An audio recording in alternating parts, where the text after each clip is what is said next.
Wow, folks. What a lovely evening here in NYC. Excuse me. We got the fire in the fireplace and it has been rainy all day long. We wanted to go to Coney Island, but yeah, it was raining too much. So the kids went swimming and everyone was great. Everything was wonderful. And I am going to read another Christmas story. So, kids, everybody, family, gather around. Because I'm going to read another very awesome Christmas story to you guys. Excuse me.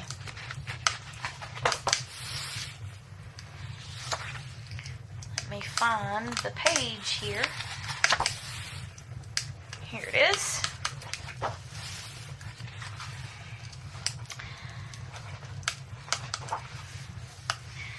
Okay, here we go. Excuse me.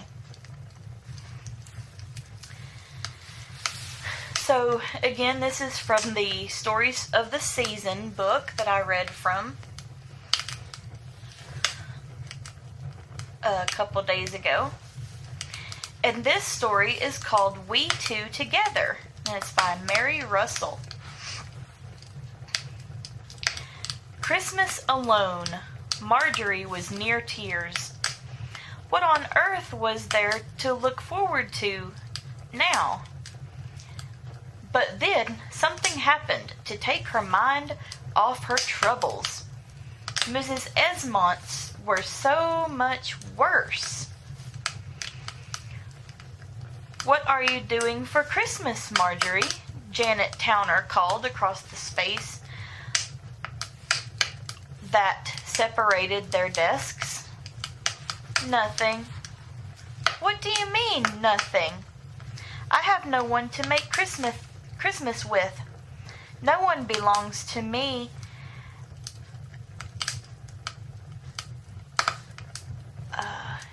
To me, I don't know what that means.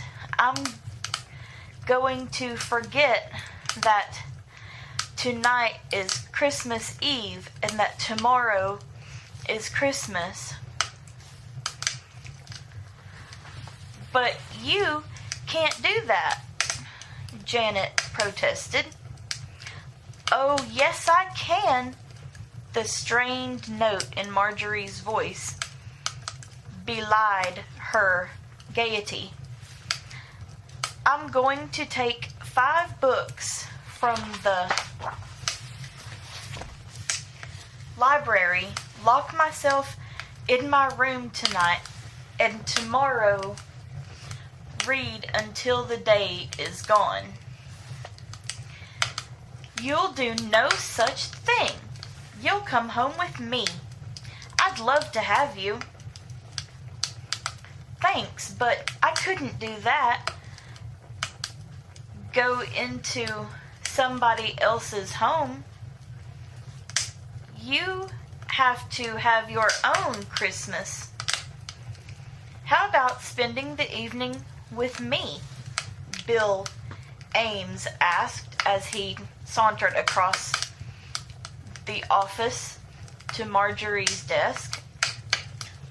"This is my first Christmas away from home, and I'll admit I feel sort of lost. Kind of homesick, I guess." He grinned at Marjorie in a sort of boyish fashion and asked, "What do you say? Shall we be miserable together?"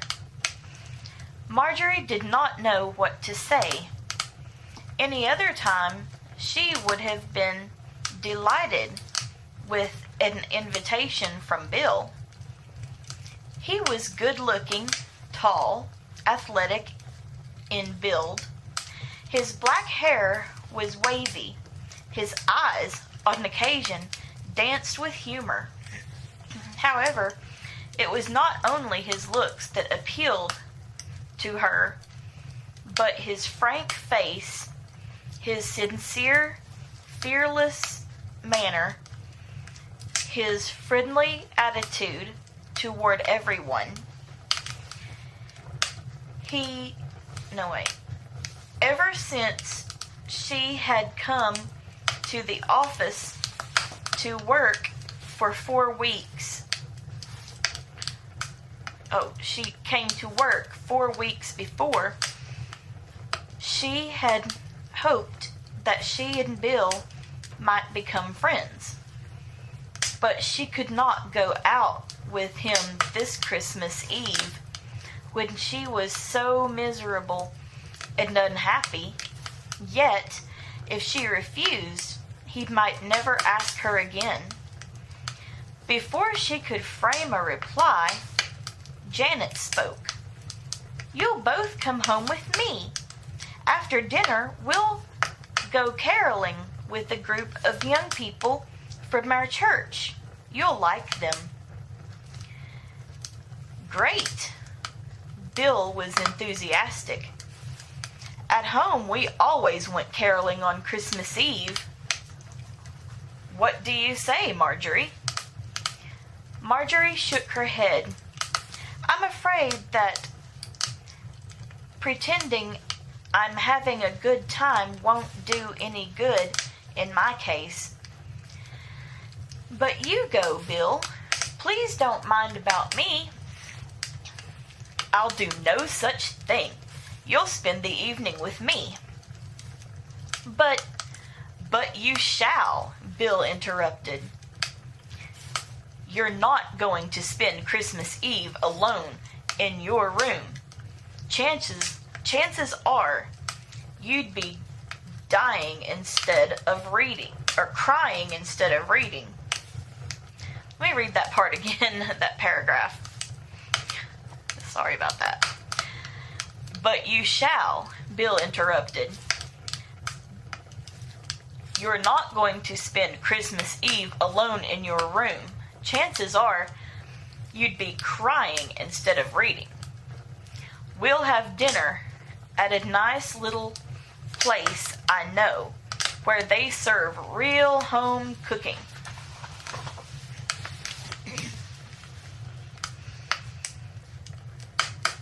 Then we'll drive around and see the crowds and the decorations."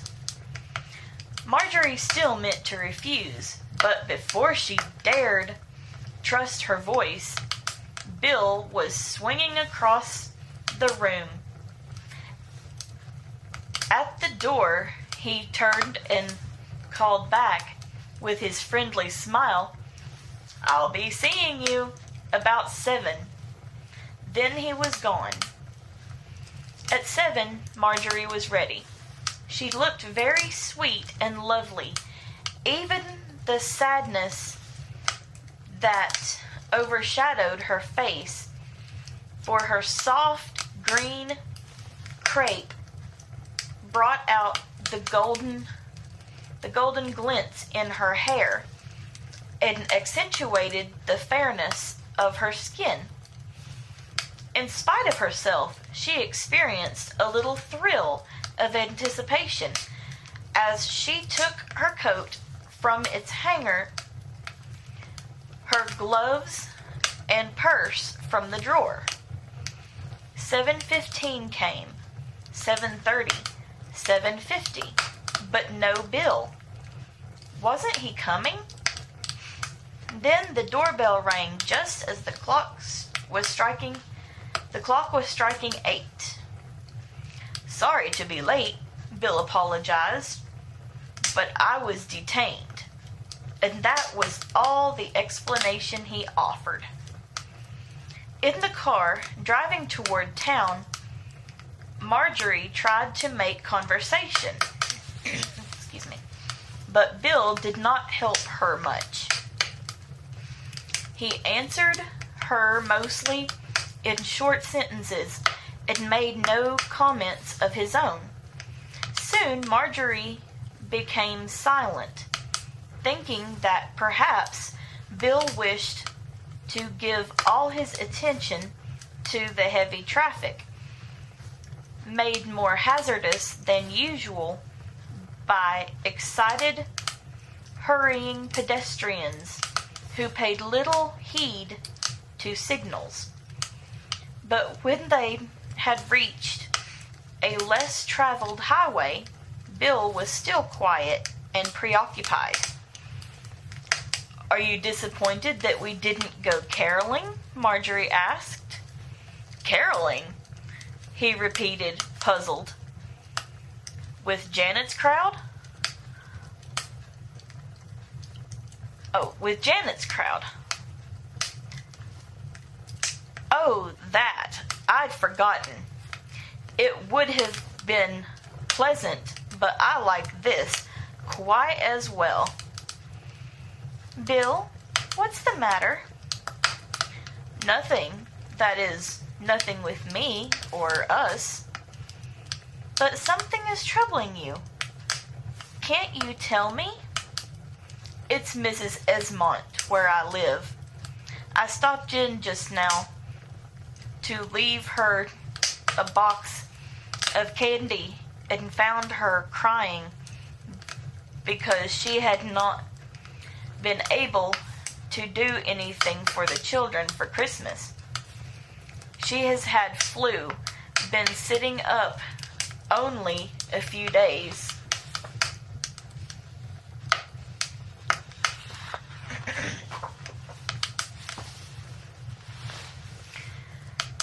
"I feel sorry for the youngsters. Pretty tough to be a kid and have no Christmas." "How old are they?" "Oh, Teddy is about 5, and Nancy's around 7, I guess. Awfully cute, both of them." Did you do anything?" "I sent them a dinner, but that won't help much. I don't believe Mrs. Esmont is able to cook it." Isn't there anyone to cook it for her?" "Don't think so. She had a woman for a while, but as soon as she began to gain, she let her go. She has to count the pennies, I guess. Her husband died last spring. But it's the children I'm thinking of. They won't have much for a Christmas, or much of a Christmas." "Oh, yes, they will. We'll make it for them. Turn around and drive back to town." "But you said—" "Never mind what I said. Do as I say now." She laughed a bit unsteadily. As Bill swung the car about and headed back toward town, Marjorie asked, "What did you send?" "A turkey, some potatoes, squash, onions, cranberries, and nuts. Not much of a dinner for an invalid, I'm afraid," he added with an apologetic laugh. "But right for Christmas," she assured him. "If you'll stop at that market just ahead, I'll add a few things. Some that will be better for the mother." When they left the market, however, both were carrying packages.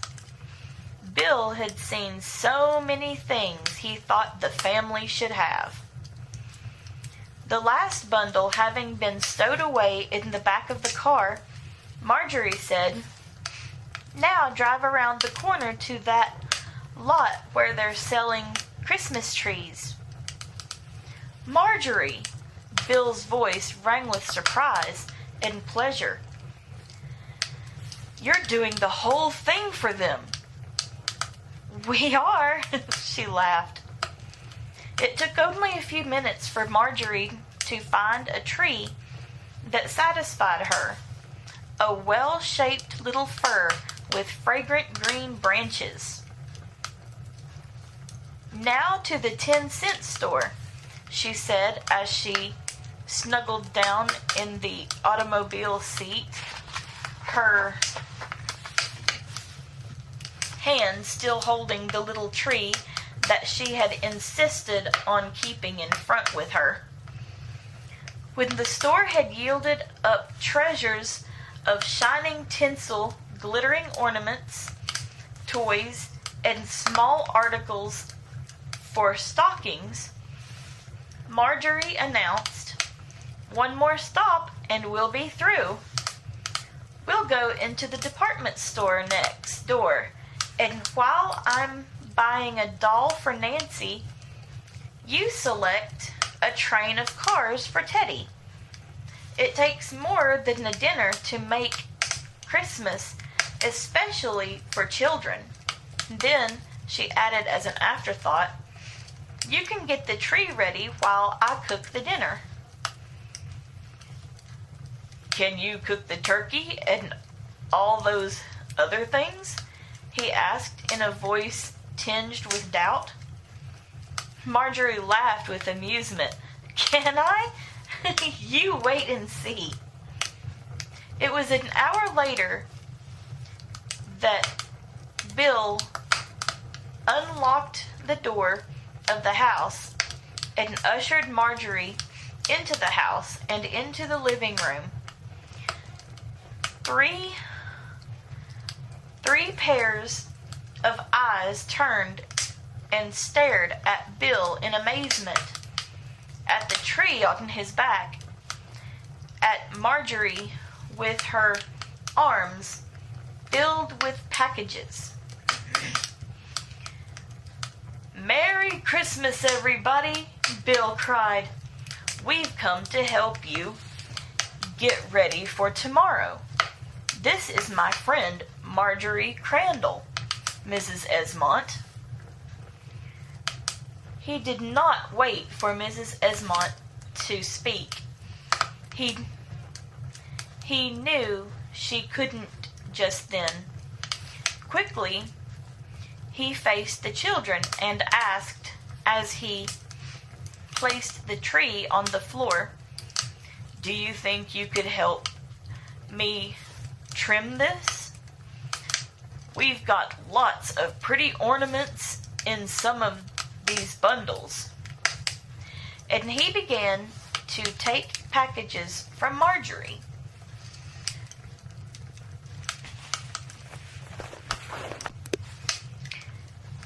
With shouts of joy, the children rushed at Bill, hands outstretched to receive packages.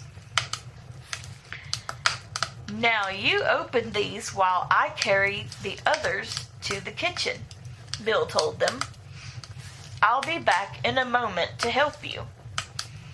It was perhaps an hour later that the loud cries of delight from the children brought Marjorie to the living room.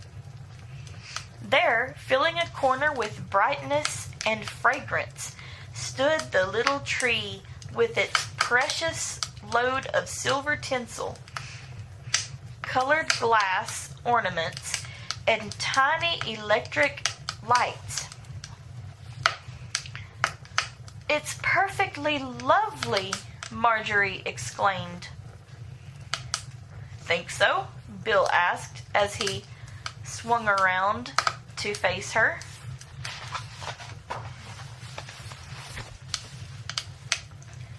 He did not hear what she answered, for he was gazing in astonishment at the girl. It was not the one he had seen at the office, not the girl with the sad, stricken eyes, who seemed to have forgotten how to smile. The girl's eyes were shining with something more than excitement, and the radiance on her face surely came from within.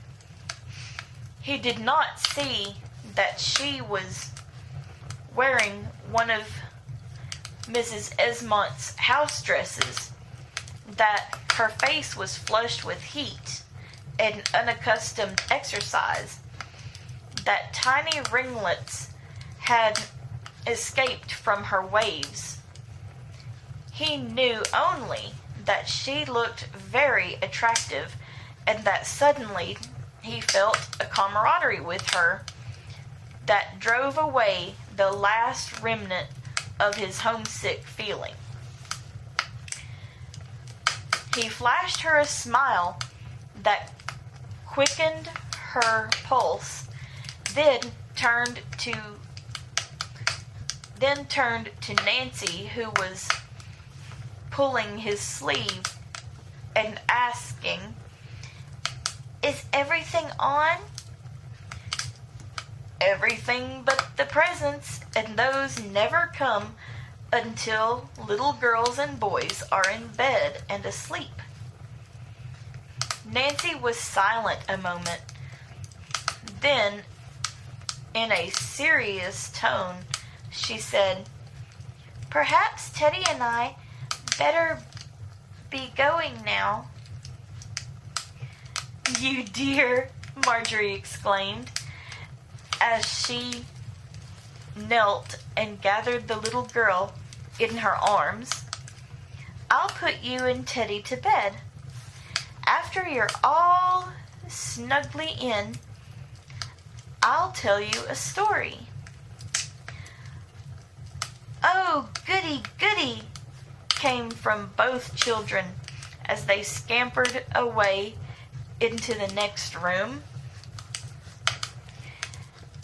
Bill and Mrs. Esmont smiled at each other when they were alone, and each knew that the other was thinking of the girl who had followed the children. They sat quietly listening as her voice drifted out to them in the words of the beautiful old Christmas story. When Marjorie began to sing, "Silent night, holy night," Bill rose and tiptoed across the floor to peep in at the open door. A moment later, he recrossed the room, slipped an arm about Mrs. Esmont, and guided her to the door. Unnoticed, they watched the scene before them. Sitting in a little white chair between the two little beds was Marjorie, a hand held by each child. Nancy, who knew the words of the hymn, was singing with all her might. Sorry about all that. While Teddy, not to be left out, hummed the tune or made up words of his own. Bill's rich baritone joined Marjorie's soprano on the second stanza. Mrs. Esmont added her sweet, quavering voice. So they sang until they reached the last line, when all five, even Teddy, came out